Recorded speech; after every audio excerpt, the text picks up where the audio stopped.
Morning, Dowse. Morning, David. I'm delighted to see you've got another guest with you today, so we can look at someone else for a few seconds. All right, okay. So Anna from Cherry Trees, who does a fantastic job down there. So would you like to have her here this morning? Thank you so much. It's a real pleasure to be here. So thank you. Can you tell us what Cherry Trees is to start with? Yeah, of course. So we're a really small charity based just outside of Guildford, and we're there for families that have got children with disabilities. They're fairly complex disabilities, and over time, caring for a child full time with this level of disabilities is exhausting. So our charity is there for 115 families to just get some respite. So the children come to us for tea time visits, for activities and outings, and in doing so, mum and dad just get a few hours break at home from caring, which is amazing. And you first came into contact with the club a few months ago, is that right? Yeah, it's been absolutely amazing. We're so grateful for that phone call from your football club to our charity. When we found out your club wanted to work with us, we're so pleased because a lot of people with disabilities might not get the chance to be included in wider society. And we were able to bring a couple of the kids down on Halloween, and they had an amazing time down here, seeing two boys with very complex disabilities, having a tour, getting to see the subs bench, the changing rooms, the laundry room, going on to kicking about in the goal, didn't it? Yeah, it was haven't told Colin now, haven't told the ground for that. So, no, we went down there and all to do a great job down there. Adrian Withers made contact first, and we went down there. It was fantastic what to do. So we invited them here, and the little kid kept on asking, didn't he? Can I just shoot in the goal? Can I keep shooting the goal? So I said, Colin, do you want to have a tea break? Yeah. In the goal we go, and we've done that, so it's fantastic for our kids, but they're doing a great job. And they're all coming down tomorrow, aren't they? They're coming down tomorrow. Yeah, it's really good. So one of the things we want to do is be able to take the children out for outings and activities, because for a lot of the families, maybe they can't organise that because they've got other children to look after as well. So tomorrow, more children from Cherry Trees are going to come down to Woking Football Club. And you know what? Why shouldn't they enjoy a brilliant football match and the buzz of a Saturday afternoon out in the stands? I think it's amazing. That'd be great, man. We're going to bring a little mini bus down, and all the kids are coming, so we really look forward to seeing them. Brilliant. We'll make sure we get a photo at some point. Thank you. That'd be good. Definitely. So is there any way in which Woking Sports can help? Yeah, we would be so grateful. We know that lots of charities need help at Christmas, so I'm going to keep it really, really simple. If you can help support our Christmas campaign, which is called The Big Give, if you Google it, it's an amazing thing. So if someone donates £2 to The Big Give to Cherry Trees, we get £4 back. So for every donation, it's doubled, which is amazing. So actually, you don't need to give a lot of money to help us. So just log on to thebiggive.org.uk, type in Cherry Trees, and you'll find us. And donating through the Big Give to us will help us raise the target of £21,000. And that money, we've got our sights set on it. We need those football fans to help us raise that in 7 days.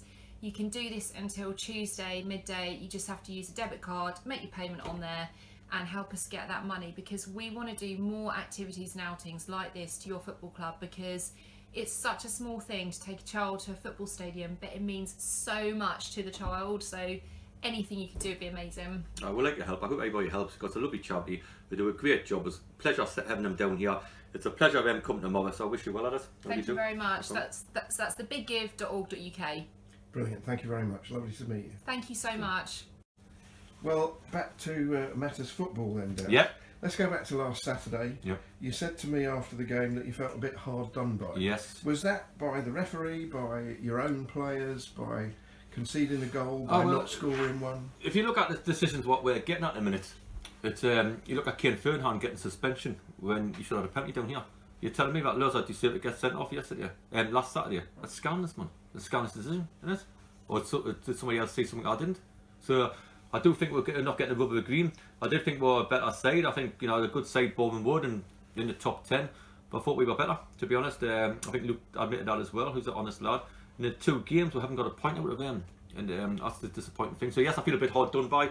I feel so we had the chances to score, but Tops and Heidi scored a lot of goals. Max had a great chance as well. Had a header off Cookie, was a really good chance.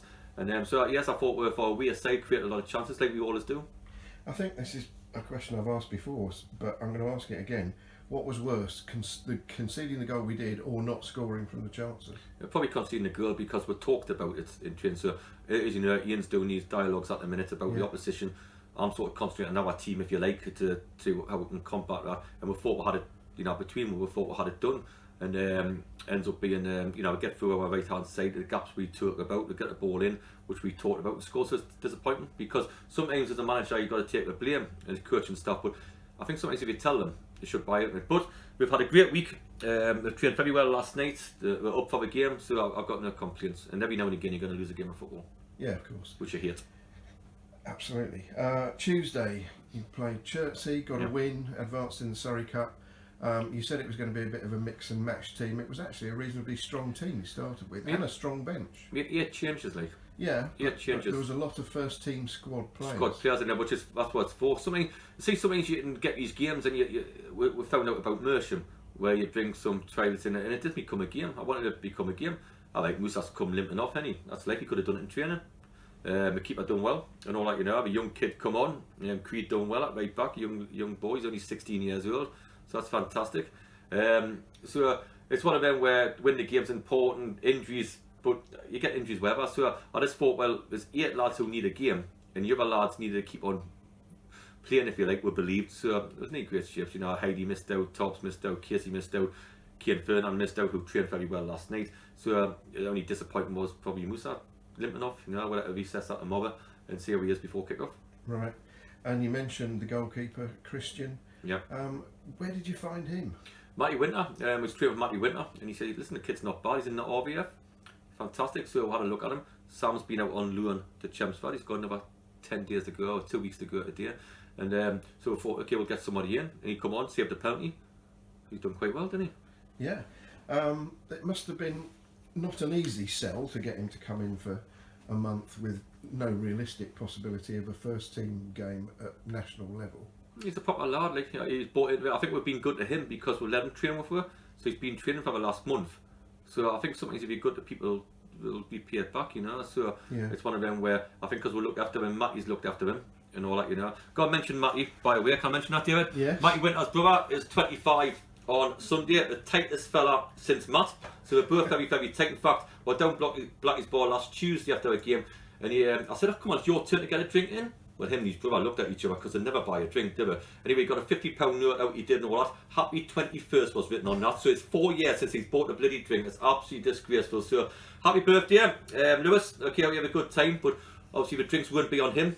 In fact, I don't know who's going to buy the drinks, because except for the mum, who's lovely by the way, Matty's never bought a drink in his life, and Lewis hasn't, so I don't know who's going to buy the drinks for his birthday. So hope you get a sponsor. Okay, difficult to follow that. I meant to mention this talking about Boreham Wood, but I'll bring it in now anyway. I was reading Jeff Boycott's analysis of the recent Test series against New Zealand, and he said there is never any positive to be taken out of losing a match. Would you agree with that, or is that a bit over the top? Probably a bit over the top, but I do. I can know where he comes from, because I kind of think I'm the worst loser ever. Ian and Morton probably pick bits out of it, to be honest, when it's it, but I'm a terrible loser. I get back in the car, I have a hump, I didn't speak to nobody for a couple of years, and I've always been that. So I've never, I think we've done all right on different occasions. I thought we've done all right Saturday, but I didn't go in the dressing room and say, oh, I don't know what we do. I'm quite harsh, and the players probably know that. I don't want them feeling positive after defeat. The Man United, when I went up to Man United to see Alex Ferguson were, his mentality was the mentality of winning football matches, and that's what we're in a job for. Now, the charity work we do, and I keep saying the ground and all the rest of it, it means diddly squat if I don't get performances on there, because I'll get the sack if I don't. So I've always had a belief that I haven't took many positive out of defeat before. In the last, I've been a manager 12 years, there's not often I've walked away after a defeat before we've done it here. The only probably one I thought was Watford, because it was a free hit. Yeah, I suspect what he's alluding to more is that you might find out things about players, like you might find out that one isn't good enough after all, or one is better than you expected. But you think like that anyway when you lose a game.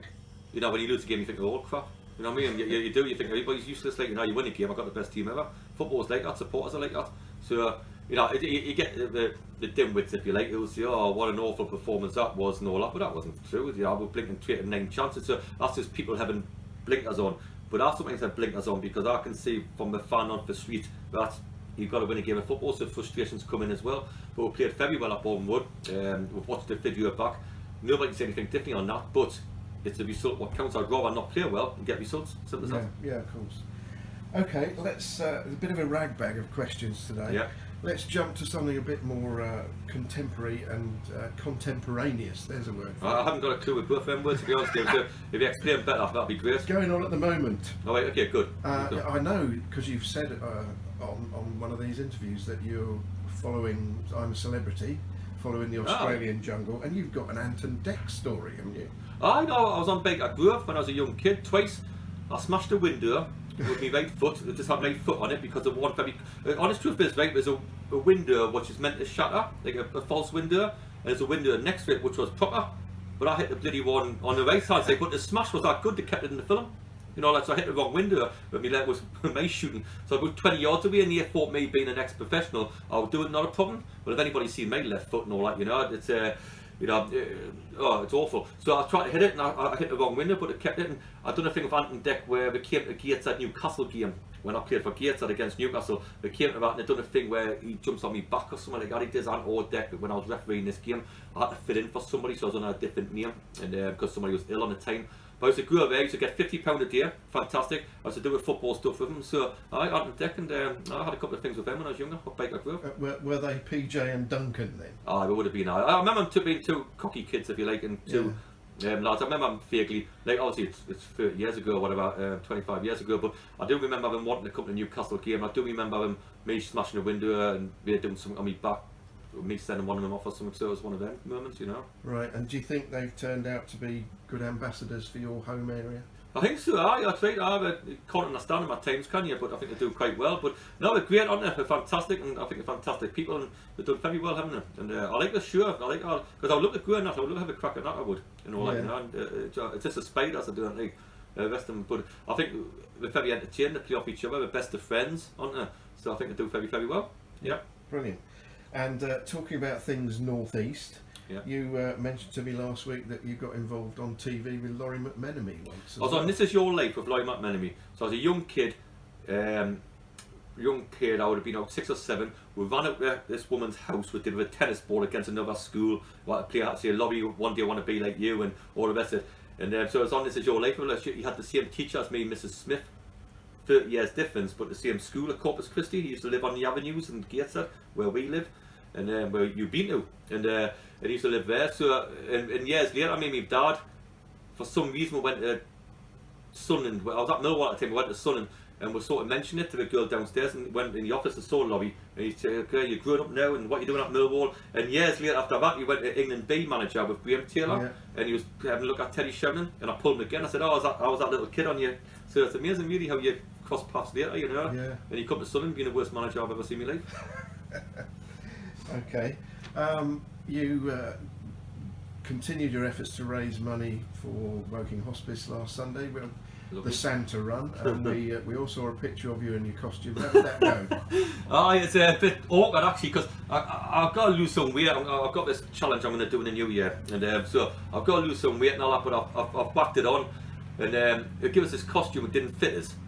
So I started running, and my belt blinking snapped, right? So it come up, and my trousers started coming down. This bloke behind says, "Santa, pull your trousers up." Well, that can be taken the wrong way, if you know that. Good job, there were no photos of that. So I've had to have one. I've done the 3K. I've had to have one hand pulling my trousers up, and running like that the whole way, because my trousers kept coming down, like, and so. I think we've got about £750. I appreciate everybody who sponsored us on short notice. You put it up on a Sunday, and so I do appreciate £750 to Hospice. Fantastic charity. We want to work with all these charities and help out. So it's fantastic helping out in what we're doing. There was a lesson to be learned in that. To publish a photo of Dowse looking vaguely ridiculous, and it helps raise lots of money. Thanks for that, David. I think it was in a local paper. I did want to put me face who's this man and all. It's obvious who this man is, because I tell by me blinking. My beard was coming off and all that, you know, and stuff, and my pants were down. I couldn't get my hat on, so I said I had to try to squeeze into the medium, but I thought it was an extra large, to be honest, and I still couldn't get in it. So if I'm putting on too much weight, and I'm going to go back in the gym, with David Lloyd said, I'm going to go back in there and do some boxing and things like that, and get myself back into shape again. But let's wait for the new year. Okay, let's turn back to football.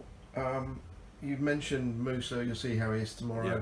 You did mention that Kane trained very well yesterday, so is he available for I believe he's available. We at this point, I think, could be good. Like, Luton got beat, my mate's team got beat 7-0 so on Saturday against Brentford, so Ria might have to go back there for obvious reasons. I knew that. He might not. We'll have to find out today. He's struggling, obviously. Loza, as we know. And then Musa, just got to get on with it. That's what the squad's there for. That's why we played the squad the other night. One of the blessings about the Mersham game was at least we got Puku 90 minutes and things like that, since coming done well. But Kane trained well last night, as he always does. If Musa's not fit, we'll let him find a way going. If he is fit, fantastic. We're doing get Ria, we'll let him find another way going. We'll let him find another way for Losa. Just got to get on with it. So, but if the other two play, no, just put. What do we do? No, there's not much you can do, to be honest. Sure. And plus, we are in the transfer market, as you know. We're trying very, very hard to sign a couple of players, really hard. And we're making strides and getting kicked back and making more strides and all the rest of it. But you don't want to sign a panic buy, which I think I've done before, and getting it wrong. I know the next two signings have got to be right in my own head. So I've got to do that. So it's pointless to sign body for one game when whatever happens, Musa will be back. Whatever happens, Loz will be back. And do we get Ria next week? We'll just go wait and see what happens. But you're doing well, Glenn, and we wish him well. And if he doesn't come back, but if he does, brilliant. Absolutely. Is this a case of waiting for the January window, or is that irrelevant? But we have been watching games. Me and Ian went to one the other day. Me and Martin's went to a couple. Me and Adrian, where we have got something hopefully lined up in January. But Tyreek is coming back into it now. He's only a couple of weeks away, so we believe we can get him in January. We do. So the only thing is, in the past, what managers can do, you can panic and you can sign players who might be better. I just know that what we've got to get. If we do get another player, then he's got to be better than what we've got. If you're looking at the team up there, I haven't seen many who are better than what our lads are. Fair enough. Hartlepool tomorrow. Yeah. I think it's a mark of what an impact we've had in this league. That it's not a fixture that you look at and think you're frightened of it. It's a big ex-league team. Big ex-league and team. We're not frightened of this tomorrow. I've played there before. We're not scared of it at all. But I think they're a blinking good side. We watched videos of them beating Chesterfield 5-1. The best footballer side we're going to play against. That's for sure. They've got a new manager who's done very, very well, and got a trophy last year, didn't he? And he's a fantastic manager as well. And so he'll have that manager's lift, as managers do. Do I think they're a very good side? Yes, I do. Do I think they'll get in the playoffs? Yes, I do. Do I think they'll challenge in the top three? I think potentially they can. But I also think we can as well. So it should be a good game. Yeah, let's hope so. And lastly, in terms of our matches, I had a look this morning. We've got 7 games in the next 28 days. Do you think the Christmas programme is a bit mad? It's mad, but I'm the worst critic ever on the Premiership lot, aren't I? I'm the worst critic ever, where all these people can't play 2 games in 2 games. Oh, can't do that. We've got to train as well. We've got a game Boxing Day on the 28th.